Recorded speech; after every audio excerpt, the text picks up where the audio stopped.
Hello, नमस्कार आप सभी को।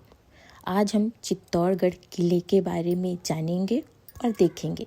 चित्तौड़गढ़ किला काफ़ी बड़ा है, इसलिए हम अपनी वीडियो को 3 पार्ट पे लाएंगे। ये वीडियो का फर्स्ट पार्ट है। चित्तौड़गढ़ किले के 7 द्वार हैं। यह एकमात्र ऐसा किला है जिसके 7 दरवाजे हैं। यह दुर्ग किला 7वीं शताब्दी से 16वीं शताब्दी तक का सत्ता का एक खास केंद्र था। यह किला 700 एकड़ में फैले और 500 फुट की ऊंचाई वाली पहाड़ी पर स्थित है। इस किले की बनावट बहुत ही आकर्षण और सुंदर है।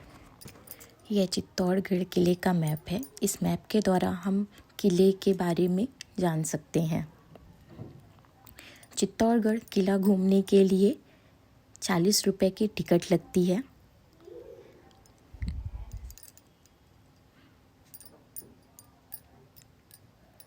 यह टिकट घर है। भारत का सबसे विशाल दुर्ग चित्तौड़गढ़ दुर्ग है। यह राजस्थान चित्तौड़गढ़ किले के मौर्य वंशज के सम्राट चित्रांग मौर्य ने बनवाया था। यह इतिहासकारों के अनुसार इस किले का निर्माण मौर्यवंशी राजा चित्रांग मौर्य ने 7वीं शताब्दी में करवाया था और इसे अपने नाम चित्रकूट के रूप में बसाया था। मेवाड़ के प्राचीन सिक्कों पर एक तरफ चित्रकूट का नाम भी मिलता है। बाद में यह चित्तौड़गढ़ कहा जाने लगा। वीरान और खंडहर पड़ा कुंभा महल सदियों से महाराणा कुंभा की गाथाएं सुना रहा है, लेकिन सुनने वाला कोई नहीं। कुंभा महल अभी जर्जर हाल में है। चित्तौड़गढ़ के सूरवीर राजा महाराणा कुंभा द्वारा इस भव्य महल का निर्माण 15वीं शताब्दी में हुआ था। कुंभा महल के बारे में कहा जाता है कि यह महल महाराजा कुंभा से पहले भी बनवाया गया था, लेकिन महाराजा कुंभा ने अपने कार्यकाल में इसका बड़े स्तर पर और छोटे छोटे महलों का निर्माण भी कराया। इसी वजह से इस महल का नाम महाराजा कुंभा के नाम से जाने लगा, कुंभा महल। कुंभा महल में प्रवेश करने के लिए 2 मुख्य दरवाजे हैं, जिन्हें हम बड़ी पोल और तिपोलिया नाम से जानते हैं।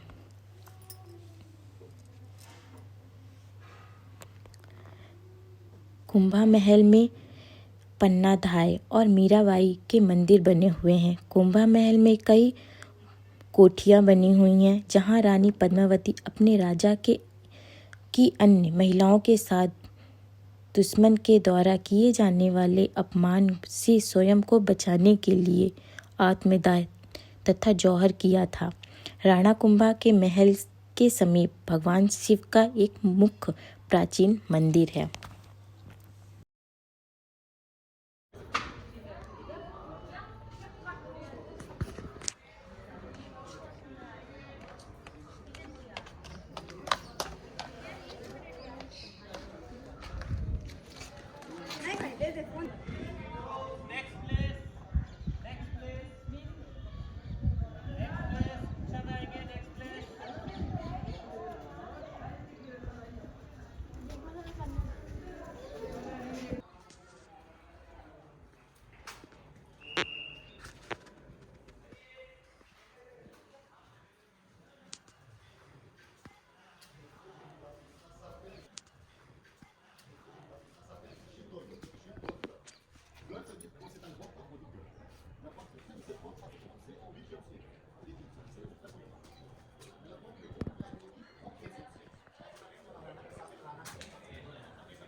Jusqu'au lac, vous avez descendu à côté de tous de la victoire.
देखा जाए तो एक फिश की सामान है, वाइल्ड फिश होती है ना मछली, उसके सामान बना हुआ है। तो फिश के माउथ वाले एरिया में पॉपुलेशन सेंटर में मोनूमेंट और टेम्पार्ट के अंदर फॉरेस्ट एरिया में। इस फोर्ट पर सबसे पहले 5th सेंचुरी में चित्रांगना मौर्य करके राजा आए थे जिन्होंने इस फोर्ट का निर्माण करवाया था, जो कि मौर्य डायनेस्टी से बिलोंग करता है। सम्राट अशोक का नाम आपने सुना होगा, उन्हीं के वंशज थे।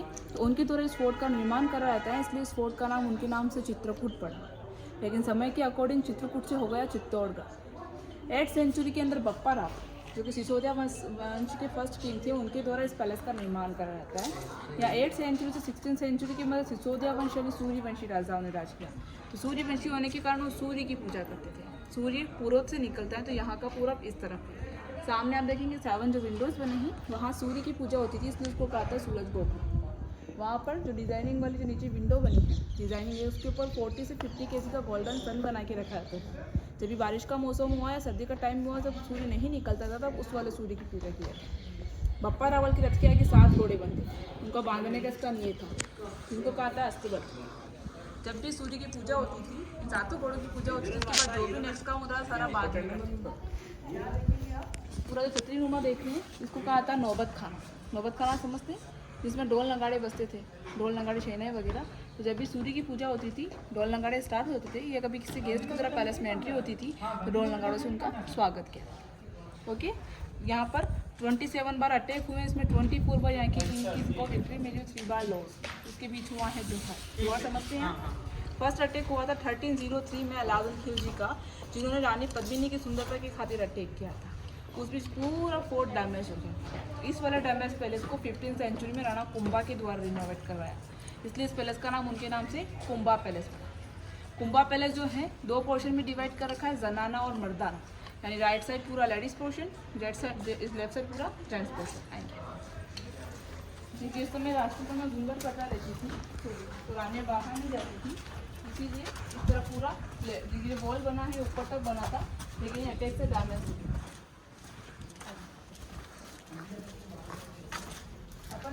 एंट्री करी है, ये लेडीज पोर्शन है। हाँ, यहाँ देखेंगे ये एक टनल है। यहाँ से नेक्स्ट पॉइंट आधे किलोमीटर दूर गोमुख टैंक निकल रहा है। राजपूतों में घूंघट पड़ता रहती थी तो रानियाँ बाहर नहीं जाती थी, इसी टनल से होकर जाती थी, नहा धो के शिव पूजा करके इसी टनल से वापस आती थी। इसी के अंडरग्राउंड रूम बने, इसमें मैन किंग को क्वीन रहते थे। कर्नल जेम्स टोड एक राइटर है, उनका कहना है कि रानी पद्मिनी का जौहर हुआ वो इसी टनल से हुआ, क्योंकि उस समय 16,000 लेडीज़ों को जौहर करना था। कुछ इस साइड से गए, कुछ बैक साइड से। तो गवर्नमेंट ने इधर से भी क्लोज कर रखा है, उधर से भी, क्योंकि ऐसी चीज़ों का काफ़ी मिसयूज़ होता है ना।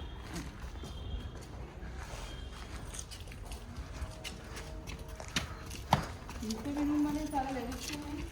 ये 3 फ्लोर पर था, ये 3 फ्लोर पर बना है, ये भी 3 फ्लोर पर था, पर डैमेज हो गया अटैक से। राइट साइड सीढ़ी जा रही है, यहाँ से एंट्री होती थी। सेंटर में रूफ डैमेज है दोनों साइड, ऊपर भी रूफ डैमेज है, दोनों साइड रूफ डैमेज। ऊपर डिटेल लगी, वो पोर्शन गवर्नमेंट ने वापस बनाया। नीचे वाला पूरा क्लीन है, इसको गवर्नमेंट ने केमिकल डाल के वॉश किया, इसलिए क्लीन है। यहाँ एक फोटो निकाला हम लोगों ने।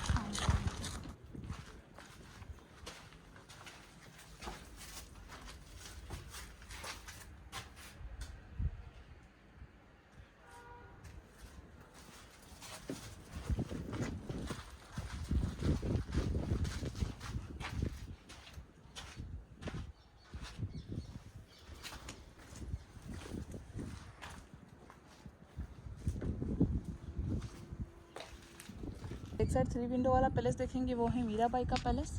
मीराबाई मेड़ता की रहने वाली थे। कुर्की नागौर के पास में कुर्की गांव, और यहाँ के राजा राणा सांगा के सबसे बड़े पुत्र भोजराज के साथ उनका विवाह होता है। विवाह करके उस पैलेस में आते हैं। उसी के इक्वल के सभी पैलेस थे, बट अटैक से डैमेज हो गए। उसी की 3 विंडो वाला पैलेस के सामने 2 गुंबज वाला पैलेस देखेंगे, उसमें पन्ना दाई ने उदय सिंह जी को बचा के पन्ना अपने पुत्र चंदन का बलिदान दिया था, वो अटैक में। और इस तरफ बैक साइड जितने भी रूम बने हैं सारे सर्वेंट रूम। नीचे जो बैक साइड सिटी है प्रेजेंट की चित्तौड़ की व्यू सिटी। यहाँ पर एक मूवी है, ये जवानी है दीवानी, जिसका सनसेट सीन बैक साइड होता है। प्रेम रतन धन पायो, जब तुम चाहो वाला सॉन्ग में कुछ शूट यहाँ होता है, इन साइड।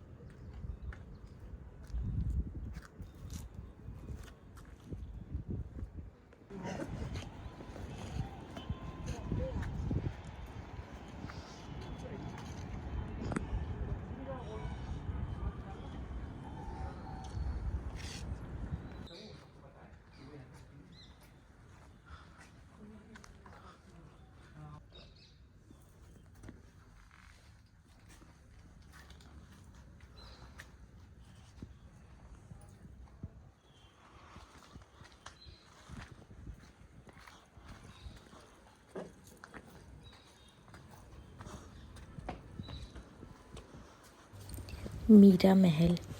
मीराबाई का विवाह राणा कुंभा के साथ हुआ था। राणा कुंभा को भोजराज के नाम से भी जाना जाता है। मीराबाई का विवाह तो हो गया, लेकिन बचपन से ही वह कृष्ण भक्ति में रमी हुई थी। मीराबाई विवाह के पश्चात इसी महल में आई थी। मीराबाई इसी महल में रहती थी।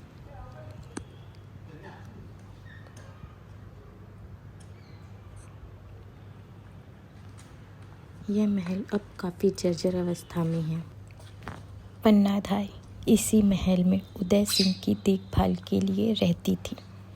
कर्णावती के जौहर करने के बाद उदय सिंह को पन्नातायनी की देखभाल में छोड़ दिया गया। जब उदय सिंह के चाचा वनवीर ने हमला किया तो पन्नातायनी ने उन्हें बचाने के लिए अपने बेटे की जान दे दी थी।